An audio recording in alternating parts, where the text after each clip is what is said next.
पेश है विज्ञान लड़ीवार आउण वाला कल दी 3वीं कड़ी। मूल लेखन डॉक्टर सुकन्या दत्ता, लड़ीवार संयोजक डॉक्टर BK त्यागी, पंजाबी रूपांतर ते खोज भारत ज्ञान विज्ञान समिति पंजाब ते चंडीगढ़।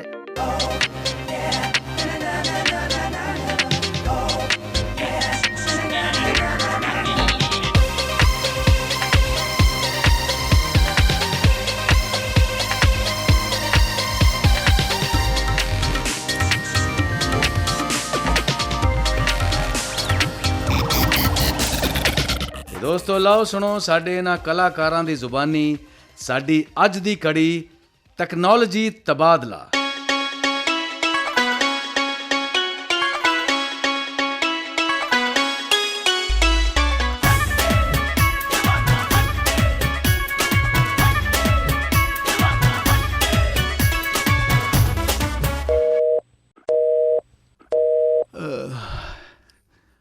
ਗੁੱਡ ਮਾਰਨਿੰਗ ਸਾਸੀ, तेरी कॉल है नहीं सवेरे? सैमुअल ठीक तो है? नहीं सर। हाँ? ਉਹ ਮਰ ਗਏ ਨੇ ਸਰ। Oh my God। ਉਹਨਾਂ ਦੀ ਮੌਤ ਪਿਛਲੀ ਰਾਤ ਹੋ ਗਈ ਜਦੋਂ ਉਹ ਸੁੱਤੇ ਹੋਏ ਸੀ। ਹਾਂ ਓਕੇ ਤੇ ਕਿਹਨੂੰ ਮੈਸੇਜ ਦਿੱਤਾ ਹੈ? ਸਰ ਨੇ ਮੈਨੂੰ ਐਮਰਜੈਂਸੀ ਦੇ ਦੌਰਾਨ ਕੀ ਕੰਮ ਕਰਨੇ ਨੇ ਉਹਦੀ ਇੱਕ ਸੂਚੀ ਦਿੱਤੀ ਸੀ, ਜਿਵੇਂ ਕਿ ਅਚਾਨਕ ਮੌਤ ਦੀ ਸਥਿਤੀ 'ਚ ਕੀ ਕਰਨਾ ਹੁੰਦਾ। ਸੈਮੂਅਲ ਬਿਲਕੁਲ ਐਸਾ ਹੀ ਸੀ, ਪੂਰੀ ਤਰ੍ਹਾਂ ਆਰਗੇਨਾਈਜ਼ਡ। ਸਰ ਮੈਂ ਹੁਣ ਕੀ ਕਰਾਂ ਸਰ? ਉਹ ਮੇਰੇ ਲਈ ਪਿਤਾ ਵਰਗੇ ਸੀ। ਉਹਨਾਂ ਦੇ ਜਾਣ ਤੋਂ ਬਾਅਦ ਤਾਂ ਮੇਰੀ ਦੁਨੀਆ ਹੀ ਉੱਜੜ ਗਈ ਸਰ। ਮੇਰਾ ਤਾਂ ਕੁਝ ਵੀ ਨਹੀਂ ਬਚਿਆ। ਸਾਸੀ ਆਪਣੇ ਆਪ ਨੂੰ ਸੰਭਾਲੋ ਪਲੀਜ਼, ਤੁਹਾਨੂੰ ਆਪਣੇ ਦੁੱਖ 'ਤੇ ਕਾਬੂ ਰੱਖਣਾ ਪਏਗਾ।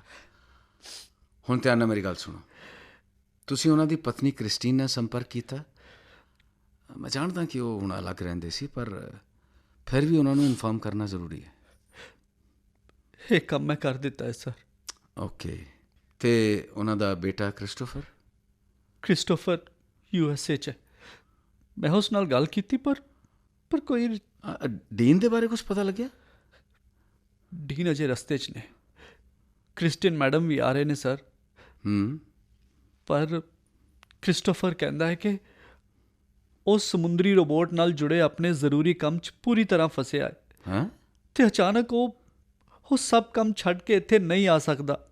ਉਸ ਦਾ ਮੰਨਣਾ ਹੈ ਕਿ ਉਹਦੇ ਪਿਤਾ ਦੀ ਮੌਤ ਹੀ ਗਲਤ ਸਮੇਂ 'ਤੇ ਹੋਈ ਹੈ।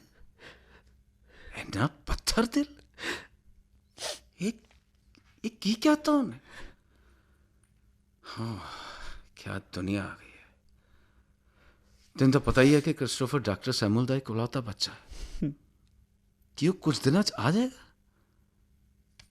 मृत शरीर को असीं सुरक्षित रखने की व्यवस्था कर सकते हैं। पुछो आ सकता कुछ दिनों लिए? नहीं सर, क्रिस्टोफर ने कहा है कि भारत एक गर्म ते नमी भरिया देश है। सैमुअल की लाश ਰੈਫਰੀਜਰੇਸ਼ਨ 'ਚ ਨਹੀਂ ਰੱਖੀ ਜਾ ਸਕਦੀ, ਗਲ ਜਾਏਗੀ। ਇਸ ਲਈ ਉਹਨੇ ਸਾਨੂੰ ਅੰਤਮ ਸੰਸਕਾਰ ਦੀ ਵਿਵਸਥਾ ਕਰਨ ਨੂੰ ਕਿਹਾ ਹੈ। ਪਰ ਉਹ ਉਹਦਾ ਇਕਲੌਤਾ ਪੁੱਤਰ ਇੱਥੇ ਅੰਤਿਮ ਸੰਸਕਾਰ 'ਚ ਨਹੀਂ ਆ ਸਕਦਾ? ਹੱਦ ਹੈ ਯਾਰ, ਆਪਣੇ ਬਾਪ ਦੇ ਪਾਰਥਿਵ ਸਰੀਰ ਨੂੰ ਲਾਸ਼ ਕਹਿ ਰਹੇ ਹੋ। ਇਹ ਮੁੰਡੇ 'ਚ ਲੱਗਦਾ ਕੋਈ ਹਿਊਮਨ ਇਮੋਸ਼ਨਸ ਬਚੇ ਨਹੀਂ। ਇਹਦਾ ਸੁਭਾਅ ਹੀ ਬਣ ਗਿਆ। ਜਸਟ ਸੀ, ਮਤਲਬ ਪਲੀਜ਼ ਸਰ, ਨਾਰਾਜ਼ ਨਾ ਹੋਵੋ ਸਰ। ਤੁਸੀਂ ਤਾਂ ਜਾਣਦੇ ਹੋ ਕਿ ਸੈਮੂਅਲ ਸਰ ਵੀ ਤਾਂ ਇਹੋ ਜਿਹੇ ਸੀ, ਆਪਣੀਆਂ ਭਾਵਨਾਵਾਂ ਨੂੰ ਬਿਲਕੁਲ ਵੀ ਜ਼ਾਹਿਰ ਨਹੀਂ ਸੀ ਕਰਦੇ। ਉਹਨਾਂ ਨੂੰ ਵੀ ਤਾਂ ਮਨੁੱਖਾਂ ਤੋਂ ਜ਼ਿਆਦਾ ਮਸ਼ੀਨਾਂ ਨਾਲ ਹੀ ਲਗਾਓ ਸੀ। ਬਟ ਯਾਰ ਇਸ ਮਾਮਲੇ 'ਚ ਉਹਨਾਂ ਦਾ ਮੁੰਡਾ ਤਾਂ ਉਹਨਾਂ ਨਾਲੋਂ ਵੀ ਵੱਧ ਕੇ ਹੈ। ਪਲੀਜ਼ ਉਹਨਾਂ ਦੇ ਪੁੱਤਰ ਨੂੰ ਬੁਰਾ ਭਲਾ ਨਾ ਆਖੋ। ਜਸਟ ਲੁੱਕ ਐਟ ਯੂ, ਤੁਸੀਂ ਜਿਹੜੇ ਉਹਨਾਂ ਦੇ ਨਾਲ ਕੇਵਲ ਕੁਝ ਚੰਦ ਸਾਲਾਂ ਤੋਂ ਰਹਿ ਰਹੇ ਹੋ, ਜਿਹੜੇ ਉਹਨਾਂ ਨਾਲ ਸਿਰਫ ਕੁਝ ਸਾਲਾਂ ਤੋਂ ਰਹਿ ਰਹੇ ਹੋ, ਉਹਨਾਂ ਦੀ ਮੌਤ ਤੋਂ ਬਾਅਦ ਇੰਨੀ ਤਕਲੀਫ 'ਚੋਂ, ਪਰ ਉਹਨਾਂ ਦੇ ਆਪਣੇ ਬੇਟੇ ਨੂੰ ਕੋਈ ਤਕਲੀਫ ਨਹੀਂ। ਓਕੇ, ਐਨੀਵੇ ਜਿੰਨਾ ਛੇਤੀ ਹੋ ਸਕੇ ਮੈਂ ਆ ਰਿਹਾ। ਯੂ ਪਲੀਜ਼ ਰਿਲੈਕਸ, ਆਪਣੇ ਆਪ 'ਤੇ ਕੰਟਰੋਲ ਰੱਖੋ। ਮੈਂ ਹਰਜੀਤ ਨੂੰ ਵੀ ਆਪਣੇ ਨਾਲ ਲੈਂਦਾ ਆਵਾਂਗਾ, ਠੀਕ ਹੈ? ठीक है सर। मैं जस्ट आ रहे हैं, बस जल्दी आ रहे हैं। Thank you sir.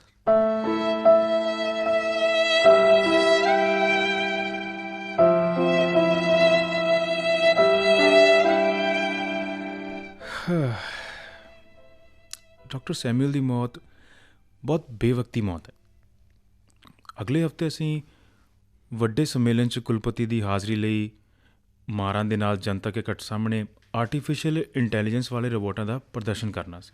Harjeet, artificial intelligence ਯੁਕਤ robot ਤਾਂ ਮਤਲਬ ਡਾਕਟਰ ਸੈਮੂਅਲ ਦੇ ਜੀਵਨ ਭਰ ਦੇ ਕੰਮਾਂ ਦਾ ਸਿਖਰ ਸੀ, ਹਾਈਟ ਸੀ। ਬਸ ਇਹ ਜੋ ਕੰਮ ਕਰ ਗਏ ਨਾ ਉਹ। ਜਨਤਕ ਇਕੱਠ ਸਾਹਮਣੇ ਮਾਰਾਂ ਦੀ ਹਾਜ਼ਰੀ 'ਚ ਇਹ ਪੇਸ਼ਕਾਰੀ ਹੁਣ ਮੈਨੂੰ ਹੀ ਕਰਨੀ ਪੈਣੀ। ਦੇਖੋ, ਡਾਕਟਰ ਸੈਮੂਅਲ ਹਮੇਸ਼ਾ ਕਿਹਾ ਕਰਦਾ ਸੀ ਕਿ ਤਕਨੀਕ ਜੀਵਨ ਨੂੰ ਆਸਾਨ ਬਣਾਉਂਦੀ ਹੈ। ਉਹਨਾਂ ਦੇ ਬਣਾਏ AI ਰੋਬੋਟ ਨਿਰਸੰਦੇਹ ਇਸ ਗੱਲ ਨੂੰ ਸੱਚ ਸਿੱਧ ਕਰਨਗੇ, ਆਈ ਐਮ ਸ਼ੋਰ।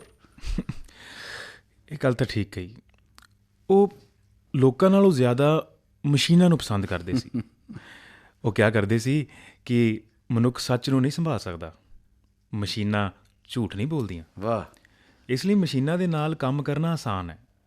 ਲੋਕ ਭੁੱਲ ਜਾਂਦੇ ਨੇ ਪਰ ਮਸ਼ੀਨਾਂ ਨਹੀਂ। ਬਿਲਕੁਲ, ਮਸ਼ੀਨਾਂ ਉੱਤੇ ਉਹਨਾਂ ਦੀ ਡਿਪੈਂਡੈਂਸ ਤਾਂ ਸਾਰੀ ਦੁਨੀਆ ਨੂੰ ਪਤਾ ਸੀ। ਤੁਹਾਨੂੰ ਪਤਾ, ਉਹਨਾਂ ਦੀ ਜਿਹੜੀ ਘੜੀ ਸੀ, ਉਹਦਾ ਜਦੋਂ ਅਲਾਰਮ ਵੱਜਦਾ ਸੀ ਉਹ ਇੱਧਰ ਉੱਧਰ ਘੁੰਮਦੀ ਰਹਿੰਦੀ ਸੀ। ਮਤਲਬ ਤੁਹਾਨੂੰ ਅਲਾਰਮ ਜਿਹੜਾ ਜਿੱਥੋਂ ਬੰਦ ਕਰੀਦਾ ਨਾ, ਉਹ ਪੁਆਇੰਟ ਲੱਭੇ ਹੀ ਨਾ। ਇਹ ਤੋਂ ਇਲਾਵਾ ਉਹਨਾਂ ਦੇ ਗੀਜ਼ਰ, ਉਹਨਾਂ ਦੀ ਜਿਹੜੀ ਇਲੈਕਟ੍ਰੋਨਿਕ ਕੈਟਲ ਸੀ, ਉਹਨਾਂ ਦੇ ਜਿਹੜੇ ਸਵਿਚ ਸੀ ਨਾ, ਜਾਗਣ ਤੋਂ ਪਹਿਲਾਂ ਹੀ ਔਨ ਹੋ ਜਾਂਦੇ ਸੀ ਆਪੇ, ਆਟੋਮੈਟਿਕਲੀ। ਨਹੀਂ, ਮੈਂ ਇਹ ਨਹੀਂ ਸੀ ਜਾਣਦਾ, ਪਰ ਮੈਨੂੰ ਇਹ ਪਤਾ ਹੈ ਕਿ ਉਹਨਾਂ ਨੇ ਆਪਣੇ PC 'ਚ ਇੱਕ ਖਾਸ ਪ੍ਰੋਗਰਾਮ ਬਣਾ ਰੱਖਿਆ ਸੀ, ਜਿਸ ਦੀ ਮਦਦ ਨਾਲ ਉਹਨਾਂ ਦਾ PC ਤੋਹਫੇ ਵੇਚਣ ਵਾਲੀਆਂ ਦੁਕਾਨਾਂ ਨੂੰ ਮੌਕੇ ਸਿਰ ਈਮੇਲ ਕਰ ਦਿੰਦਾ ਸੀ ਅਤੇ ਦੁਕਾਨਾਂ ਉਹਨਾਂ ਦੀ ਸੂਚੀ 'ਚ ਸ਼ਾਮਲ ਲੋਕਾਂ ਨੂੰ ਤੋਹਫੇ ਸਿੱਧੇ ਭੇਜ ਦਿੰਦੀਆਂ ਸੀ। ਭਈ ਉਹਨਾਂ ਦੇ ਸੰਬੰਧੀਆਂ ਦਾ ਕੋਈ ਵੀ ਜਨਮ ਦਿਨ ਹੋਵੇ, ਸਾਲਗਿਰਾ, ਕਦੇ ਮਿਸ ਹੀ ਨਹੀਂ ਸੀ ਹੋਈ। ਲੋਕੀ ਉਹਨਾਂ ਦੀ ਇਸ ਅਨੋਖੀ ਯਾਦਦਾਸ਼ਤ ਦੀ ਬਹੁਤ ਤਾਰੀਫ ਕਰਦੇ ਸੀ। ਪਰ ਉਹਨਾਂ ਵਿਚਾਰਿਆਂ ਨੂੰ ਕੀ ਪਤਾ ਸੀ ਕਿ ਇਸ ਲਈ ਉਹ ਇੱਕ AI ਮਸ਼ੀਨ ਦਾ ਸਹਾਰਾ ਲੈਂਦੇ ਸੀ। ਪਰ ਸਭ ਤੋਂ ਕਮਾਲ ਦੀ ਚੀਜ਼ ਪਤਾ ਕੀ ਸੀ? ਸੈਮੂਅਲ ਦੀ ਕਾਰ। ਉਹ 'ਚ ਬੈਠਣ ਤੋਂ ਪਹਿਲਾਂ ਹੀ ਰਿਮੋਟ ਨਾਲ ਉਹ ਡਿਸਾਈਡ ਕਰ ਲੈਂਦਾ ਸੀ ਕਿ ਉਹਨੂੰ ਠੰਡਾ ਕਰਨਾ ਜਾਂ ਗਰਮ ਕਰਨਾ, ਅਤੇ ਉੱਦਾਂ ਦੀ ਕਾਰ ਹੋ ਜਾਂਦੀ ਸੀ। ਹੈ ਸੱਚੀ? ਹਾਂ, ਇੰਨਾ ਹੀ ਨਹੀਂ, ਸਗੋਂ ਉਹਨਾਂ ਨੇ ਕਾਰ ਦੇ ਕੰਟਰੋਲ ਨੂੰ ਇੱਦਾਂ ਡਿਜ਼ਾਈਨ ਕੀਤਾ ਸੀ ਕਿ ਕਿਤੇ ਵੀ ਜਾਣਾ ਹੋਵੇ, ਪਹੁੰਚ ਸਥਾਨ ਦੀਆਂ ਦਿਸ਼ਾਵਾਂ ਦੇ ਵੇਰਵੇ ਪਾ ਦਿਓ, ਬਸ ਉਹਨਾਂ ਦੀ ਕਾਰ ਟ੍ਰੈਫਿਕ ਦੇ ਹਿਸਾਬ ਨਾਲ ਸੈਟੇਲਾਈਟ ਸੂਚਨਾ ਦੇ ਜ਼ਰੀਏ ਸਭ ਤੋਂ ਛੋਟੇ ਰਸਤੇ ਦਾ ਪਤਾ ਲਾ ਲੈਂਦੀ ਸੀ। ਸਮਝੇ? ਪਰ ਅਸਲੀ ਰੂਪ 'ਚ ਡਰਾਈਵਿੰਗ ਵੇਲੇ ਕੀ ਹੁੰਦਾ ਸੀ? ਬੰਪਰ 'ਤੇ ਲੱਗੇ ਸੈਂਸਰ ਦੂਸਰੀਆਂ ਕਾਰਾਂ ਤੋਂ ਸੁਰੱਖਿਅਤ ਦੂਰੀ 'ਤੇ ਰਹਿੰਦੇ ਸੀ ਅਤੇ ਬ੍ਰੇਕ ਐਕਸੀਲੇਟਰ ਨੂੰ ਪੂਰਵ ਸੂਚਨਾ ਦੇ ਦਿੰਦੇ ਸੀ। ਮੈਨੂੰ ਇਹ ਨਹੀਂ ਸੀ ਪਤਾ। ਮੈਂ ਉਹਨਾਂ ਨੂੰ ਹਮੇਸ਼ਾ ਡਰਾਈਵਰ ਸੀਟ 'ਤੇ ਬੈਠੇ ਵੇਖਿਆ ਸੀ। ਉਹਨਾਂ ਦੇ ਹੱਥ ਸਟੀਅਰਿੰਗ ਵੀਲ ਉੱਤੇ ਘੜੀ 'ਚ 12 ਵਜੇ ਦੀ ਸਥਿਤੀ 'ਚ ਰਹਿੰਦੇ ਸੀ। ਬਸ ਇੰਨਾ ਹੀ ਪਤਾ ਤੁਹਾਨੂੰ? ਇਹ ਪਤਾ ਕਿ ਉਹ ਤਾਂ ਬੈਠੇ ਕੇਵਲ ਆਪਣਾ ਅੰਗੂਠਾ ਹੀ ਘੁਮਾਉਂਦੇ ਸੀ। ਹੈਂ? ਇਹ ਮਾਜਰਾ ਕੀ ਹੈ? ਮੈਨੂੰ ਚੰਗੀ ਤਰ੍ਹਾਂ ਸਮਝਾਓ। ਮੈਂ ਦੱਸਦਾ। ਹੁਣ ਦੇਖੋ, ਜ਼ਾਹਿਰ ਤੌਰ 'ਤੇ ਟ੍ਰੈਫਿਕ ਗਾਰਡ ਨੇ ਉਹਨਾਂ ਦੀ ਸਵੈ ਚਾਲਤ ਕਾਰ ਨੂੰ ਇੱਕ ਵਾਰੀ ਰੋਕਿਆ ਸੀ ਅਤੇ ਨਿਯਮਾਂ ਦੇ ਆਧਾਰ 'ਤੇ ਕਾਰ ਦੇ ਡਰਾਈਵਰ ਸੀਟ 'ਤੇ ਬੈਠੇ ਰਹਿਣ ਦੀ ਹਦਾਇਤ ਦਿੱਤੀ ਸੀ। ਅੱਛਾ, ਉਸ ਤੋਂ ਬਾਅਦ ਕੀ ਹੋਇਆ ਫਿਰ? ਡਾਕਟਰ ਸੈਮੂਅਲ ਨੇ ਉਸ ਨੂੰ ਦੱਸਿਆ ਕਿ ਬੈਠੇ ਹੋਏ ਉਹ ਤਾਂ ਕੇਵਲ ਅੰਗੂਠਾ ਘੁਮਾਉਂਦੇ ਨੇ ਅਤੇ ਕਾਰ ਆਪਣੇ ਆਪ ਚੱਲਦੀ ਹੈ। ਸਾਰੇ ਗਾਰਡ ਨੂੰ ਸਮਝ ਨਹੀਂ ਆਇਆ। ਉਸ ਦੀ ਨਿਯਮ ਪੁਸਤਿਕਾ 'ਚ ਇਸ ਬਾਰੇ ਕੋਈ ਨਿਯਮ ਦਰਜ ਹੀ ਨਹੀਂ ਸੀ। ਇਸ ਲਈ ਉਸ ਦਿਨ ਤੋਂ ਸੈਮੂਅਲ ਸਰ ਡਰਾਈਵਿੰਗ ਸੀਟ 'ਤੇ ਬੈਠਦੇ ਤੇ ਆਪਣੇ ਅੰਗੂਠੇ ਲਾਉਂਦੇ ਸਨ। ਉਹਨਾਂ ਦੀ AI ਯੁਕਤ ਸਵੈਚਾਲਿਤ ਕਾਰ ਉਹਨਾਂ ਨੂੰ ਸਾਵਧਾਨੀ ਨਾਲ ਫੈਕਲਟੀ ਬਿਲਡਿੰਗ 'ਚ ਪਹੁੰਚਾ ਦਿੰਦੀ ਸੀ। ਸਾਨੂੰ ਉਹਨਾਂ ਦੀ ਬਹੁਤ ਯਾਦ ਆਏਗੀ। ਉਹ ਇੱਕ ਪ੍ਰਤਿਭਾਸ਼ਾਲੀ ਵਿਗਿਆਨੀ ਸਨ।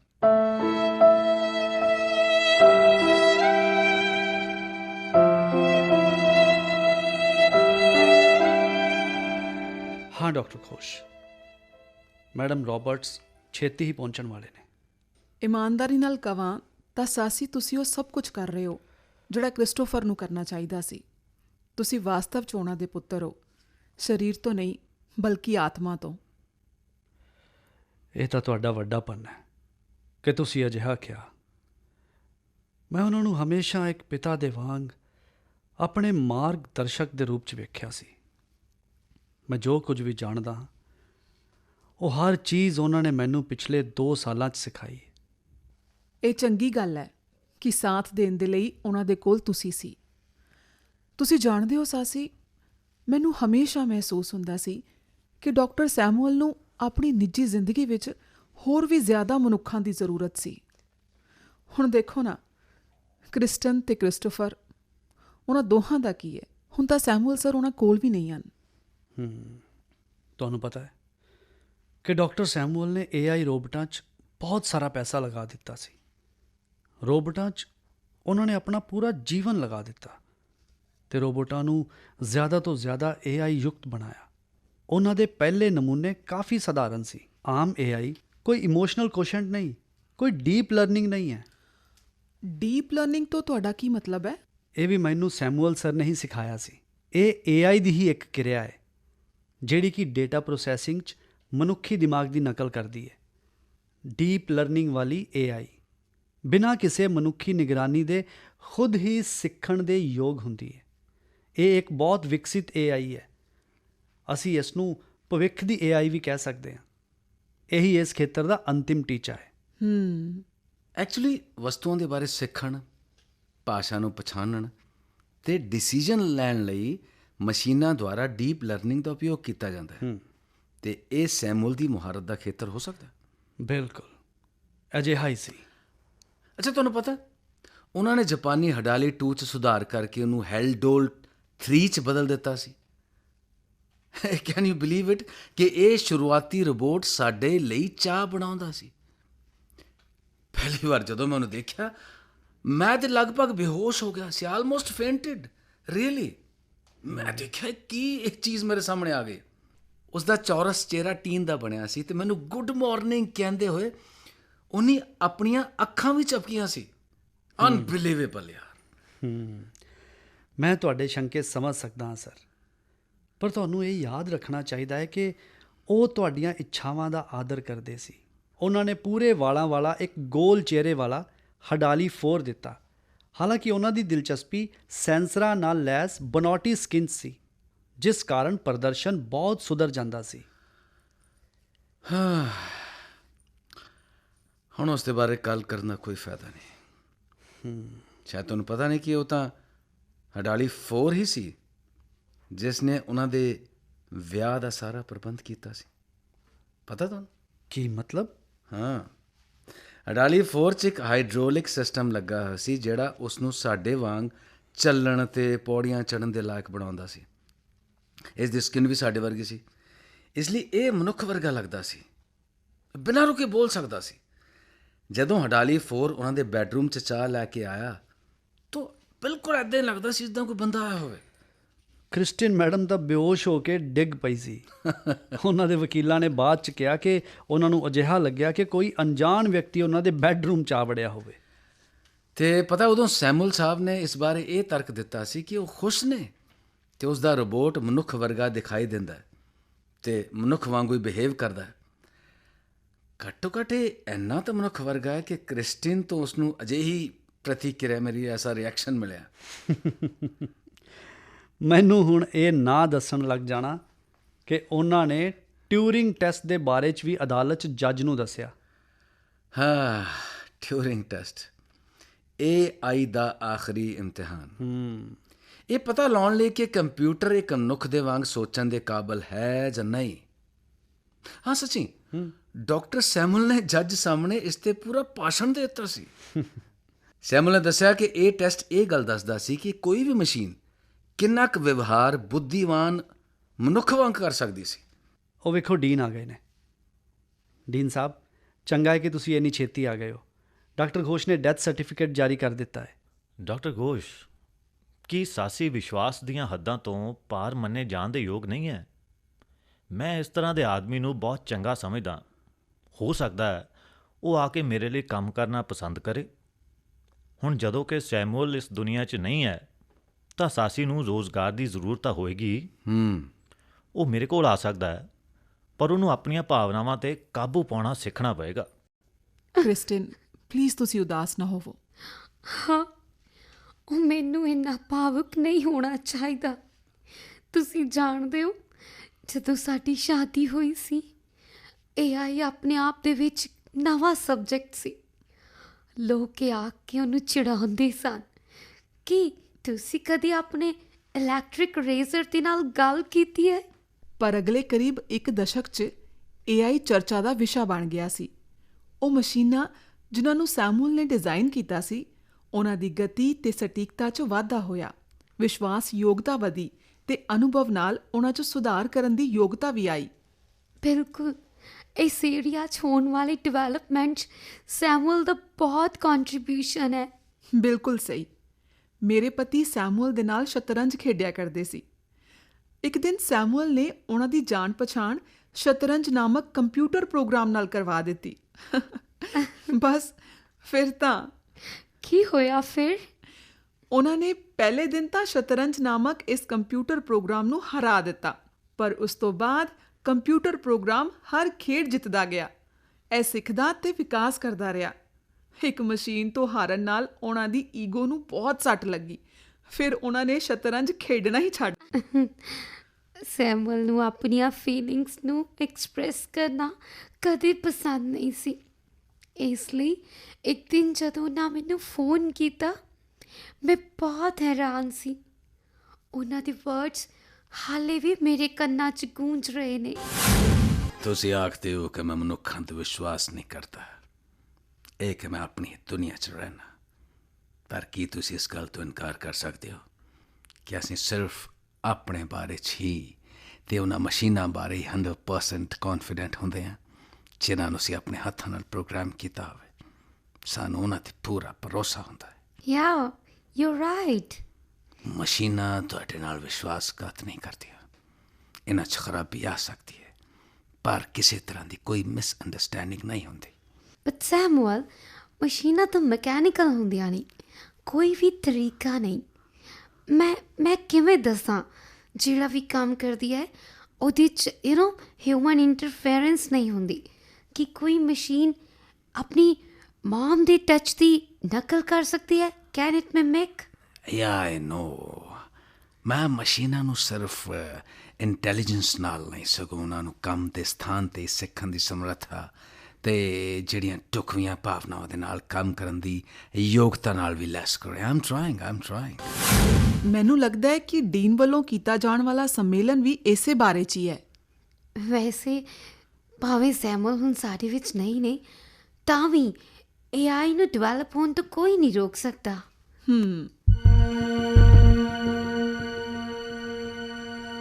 ਦੇਵੀਓ ਤੇ ਸੱਜਣੋ,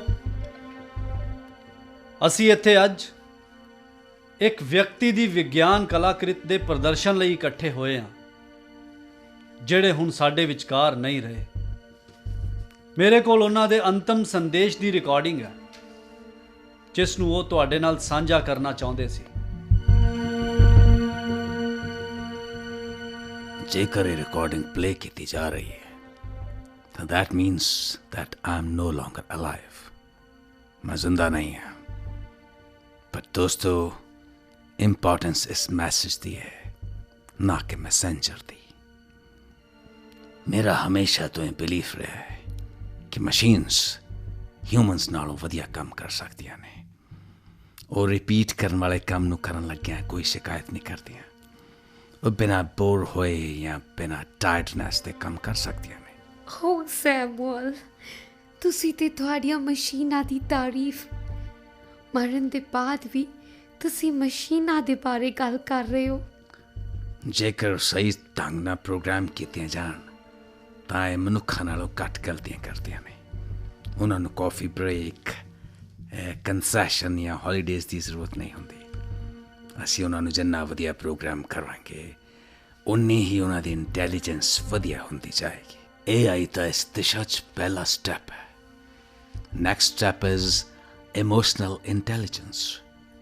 ਇਹ ਕੁਝ ਹੋਰ ਨਹੀਂ, ਸਗੋਂ ਫੀਲਿੰਗਸ ਨੂੰ ਅੰਡਰਸਟੈਂਡ ਕਰਨ ਅਤੇ ਫੀਲਿੰਗਸ ਦੇ ਨਾਲ ਕੰਮ ਕਰਨ ਦੀ ਕੈਪੈਸਿਟੀ ਹੈ, ਤਾਂ ਕਿ ਉਹ ਭਾਵਨਾਵਾਂ ਨੂੰ ਸਮਝਣ ਦਾ ਕੰਮ ਆਸਾਨੀ ਨਾਲ ਕਰ ਸਕਣ। ਪਰ ਸਭ ਤੋਂ ਇੰਪੋਰਟੈਂਟ ਗੱਲ ਇਹ ਹੈ ਕਿ ਕੋਈ ਵੀ ਇਨਸਾਨ ਆਪਣੀਆਂ ਭਾਵਨਾਵਾਂ ਨੂੰ ਕਾਬੂ ਕਰਨਾ ਸਿੱਖ ਸਕਦਾ ਹੈ। You can learn to control your emotions. ਇਸ ਕੌਸ਼ਲ ਨੂੰ ਸੁਧਾਰਨਾ ਸੰਭਵ ਹੈ ਅਤੇ ਇਹੀ ਮੈਂ ਆਪਣੀਆਂ ਮਸ਼ੀਨਾਂ 'ਚ ਕੀਤਾ ਹੈ। ਉਹਨਾਂ 'ਚ ਘੱਟ ਤੋਂ ਘੱਟ ਇੱਕ ਮਸ਼ੀਨ 'ਚ ਤਾਂ ਮੈਂ ਐਸਾ ਕਰਨ 'ਚ ਕਾਮਯਾਬ ਹੋਇਆ। ਸੋ ਲੇਡੀਜ਼ ਐਂਡ ਜੈਂਟਲਮੈਨ, ਮੈਂ ਹੁਣ ਤੁਹਾਡੇ ਸਾਹਮਣੇ ਆਪਣੇ ਸੁਪਨੇ ਦੇ ਸਿਖਰ ਨੂੰ ਪੇਸ਼ ਕਰ ਰਿਹਾ। Height of my dreams, extreme. ਇੱਕ ਮਸ਼ੀਨ ਹੈ ਜਿਸ ਨੇ ਟਿਊਰਿੰਗ ਟੈਸਟ AI ਦੇ ਲਈ ਲਾਸਟ ਐਗਜ਼ਾਮ 'ਚ ਸ਼ਾਨਦਾਰ ਕਾਮਯਾਬੀ ਪਾਈ ਹੈ। ਇਮੋਸ਼ਨਲ ਇੰਟੈਲੀਜੈਂਸ ਦੇ ਮਾਮਲੇ 'ਚ ਇਹ ਮੇਅਰ ਸਾਲਵੇ ਟੈਸਟਾਂ ਦੇ ਉੱਪਰ ਵੀ ਪੂਰੀ ਉਤਰਦੀ ਹੈ। ਤੁਸੀਂ ਪਿਛਲੇ 2 ਸਾਲ ਤੋਂ ਮੇਰੀ ਮਸ਼ੀਨ ਨੂੰ ਹਰ ਰੋਜ਼ ਵੇਖਿਆ, ਪਰ ਫਿਰ ਵੀ ਤੁਹਾਡੇ 'ਚੋਂ ਕਿਸੇ ਨੂੰ ਵੀ ਅਹਿਸਾਸ ਨਹੀਂ ਹੋਇਆ ਕਿ ਇਹ ਇੱਕ ਰੋਬੋ ਹੈ। ਤੁਹਾਨੂੰ ਵੀ ਨਹੀਂ ਡੀਨ ਸਾਹਿਬ ਤੇ ਹਰਜੀਤ, ਤੁਸੀਂ ਤਾਂ ਸਾਸੀ ਨਾਲ ਇੰਨੀ ਜੈਲਸੀ ਕਰਦੇ ਸੀ। ਦੇਖੋ ਜੀ, ਇਮੋਸ਼ਨਲ ਕੋਸ਼ੀਐਂਟ ਨਾਲ ਲੈਸ ਮੇਰੀ ਇਹ ਮਸ਼ੀਨ, ਜਿਹੜੀ ਮੇਰੇ ਲਈ ਕੇਵਲ ਇੱਕ ਪੁੱਤਰ ਨੇ, ਪੁੱਤਰ ਤੋਂ ਵੀ ਕਿਤੇ ਵੱਧ ਕੇ ਹੈ। It's like my child, more than my child. So ladies and gentleman, ਧਿਆਨ ਨਾਲ ਦੇਖੋ, ਇਹ ਜੋ ਸਾਸੀ ਹੈ ਨਾ, ਇਹ ਇਮੋਸ਼ਨਲ ਕੋਸ਼ੀਐਂਟ ਨਾਲ ਲੈਸ ਦੁਨੀਆ ਦਾ ਪਹਿਲਾ ਰੋਬੋਟ ਹੈ। हाँ जी, सही सुनिया तुसी, ये सासी एक रोबोट है। चुक के सलाम करो सासी।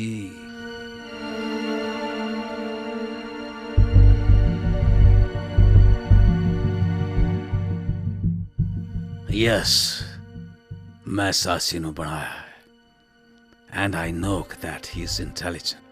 ਉਹ ਇਮੋਸ਼ਨਸ ਨੂੰ ਫੀਲ ਕਰ ਸਕਦਾ ਹੈ, ਉਹ ਇੱਕ ਆਦਮੀ ਵਾਂਗੂ ਰਿਐਕਟ ਕਰ ਸਕਦਾ ਹੈ। ਹਾਲਾਂਕਿ ਮੈਨੂੰ ਅਹਿਸਾਸ ਹੈ ਕਿ ਸਾਡਾ ਸਮਾਜ ਅਜੇ ਸਾਸੀ ਜਾਂ ਕਿਸੇ ਮਨੁੱਖੀ ਮਸ਼ੀਨ ਨੂੰ ਅਪਣਾਉਣ ਦੇ ਲਈ ਤਿਆਰ ਨਹੀਂ ਹੈ। ਆਈ ਨੋ ਦਿਸ। ਐਕਚੁਅਲੀ ਮੇਰੀ ਪਤਨੀ ਨੇ ਬੋਲਣ ਵਾਲੇ ਰੋਬੋਟ ਦੇ ਸ਼ੁਰੂਆਤੀ ਮਾਡਲਸ ਨੂੰ ਵੇਖ ਕੇ ਕਾਫੀ ਨਾਰਾਜ਼ਗੀ ਜ਼ਾਹਿਰ ਕੀਤੀ ਸੀ। ਉਸ ਨੂੰ ਲੱਗਿਆ ਸੀ ਕਿ ਅਸੀਂ ਮਨੁੱਖੀ ਮਰਿਆਦਾ ਨੂੰ ਵਾਇਲੇਟ ਕੀਤਾ, ਉਹਦਾ ਉਲੰਘਣ ਕੀਤਾ। ਪਰ ਦੋਸਤੋ, ਹੁਣ ਤਾਂ ਉਲੰਘਣ ਦੇ ਲਈ ਕੋਈ ਮਰਿਆਦਾ ਜਾਂ ਸੀਮਾ ਜਾਂ ਕੋਈ ਡੈਡਲਾਈਨ ਰਹੀ ਹੀ ਨਹੀਂ। ਸਾਸੀ ਇੱਥੇ ਮੌਜੂਦ ਹੈ। ਸਾਸੀ ਦੀ ਐਗਜ਼ਿਸਟੈਂਸ ਇੱਕ ਸੱਚਾਈ ਹੈ, ਇੱਕ ਬਹੁਤ ਵੱਡਾ ਟਰੁਥ ਹੈ। ਮੇਰੀ ਗੈਰ ਹਾਜ਼ਰੀ 'ਚ ਇੱਥੇ ਕੁਝ ਲੋਕ ਹੋ ਸਕਦੇ ਨੇ ਜੋ ਉਹਨੂੰ ਅਲੱਗ ਥਲੱਗ ਦੇਖਣਾ ਚਾਹੁੰਦੇ ਹੋਣ, ਉਹਨੂੰ ਟੁਕੜਿਆਂ 'ਚ ਡਿਵਾਈਡਡ ਦੇਖਣਾ ਚਾਹੁੰਦੇ ਹੋਣ। ਉਹਨਾਂ ਨੂੰ ਮੈਂ ਕਹਾਂਗਾ ਕਿ ਉਹ ਯਾਦ ਰੱਖਣ ਕਿ ਇਹ ਮਾਨੇ ਨਹੀਂ ਰੱਖਦਾ ਕਿ ਚੇਤਨਾ ਸਿਲੀਕॉन ਚਿਪ 'ਤੇ ਉਕੇਰੀ ਗਈ ਹੈ ਜਾਂ ਕਾਰਬਨਿਕ ਉਤਕਾਂ 'ਤੇ। ਜਿਸ ਤਰ੍ਹਾਂ ਕਿ ਸਾਡੇ ਸਫੈਦ ਜਾਂ ਕਾਲਾ ਹੋਣ ਨਾਲ ਕੋਈ ਫਰਕ ਨਹੀਂ ਪੈਂਦਾ, ਸਾਨੂੰ ਚੇਤਨਾ ਦਾ ਸਨਮਾਨ ਕਰਨਾ ਚਾਹੀਦਾ। We got to respect it। ਸਾਸੀ ਚੇਤਨ ਹੈ, ਇਹ ਯਾਦ ਰੱਖੋ ਤੇ ਉਸ ਦਾ ਸਨਮਾਨ ਕਰੋ। ਹਾਂਜੀ, ਸਾਸੀ ਦਾ ਸਨਮਾਨ ਕਰੋ।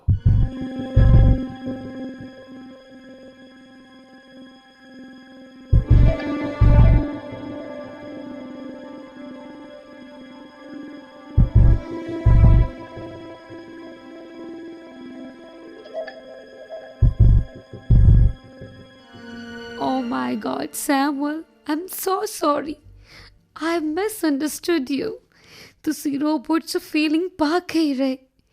ਆਪਣੀ ਲਾਈਫ ਦੇ ਅੰਤਿਮ ਸਾਲਾਂ 'ਚ ਤੁਸੀਂ ਯੂ ਟਰਨ ਲਿਆ। ਤੁਸੀਂ ਇੱਕ ਇਹੋ ਜਿਹਾ ਸਨ ਬਣਾਇਆ ਜਿਹਨੂੰ ਤੁਸੀਂ ਕ੍ਰਿਸਟੋਫਰ ਤੋਂ ਜ਼ਿਆਦਾ ਪਿਆਰ, ਜ਼ਿਆਦਾ ਰਿਸਪੈਕਟ ਦਿੱਤੀ। Well done. I love you।